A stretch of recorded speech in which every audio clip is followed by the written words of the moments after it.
Seniority ఉన్న క్రైస్తవులు కాదు పరలోకానికి పోయేది, సిన్సియారిటీ ఉన్న క్రైస్తవులు పోతారు. హల్లెలూయా.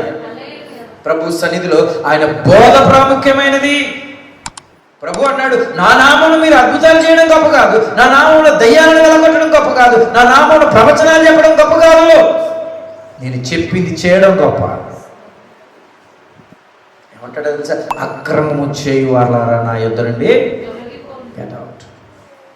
ఇంకొక కఠినమైన మాట ఏంటో తెలుసా? మీరెవరో నాకు తెలియదు. ఇది ఎట్లా ఉంది?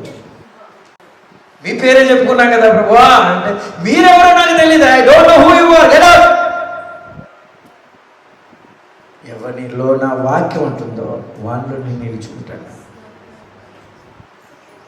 ఆదియందు వాక్యం ఉండను, వాక్యం దేవుని చెప్తున్నాడు, వాక్యమే వర్డ్ ఇస్ గాడ్.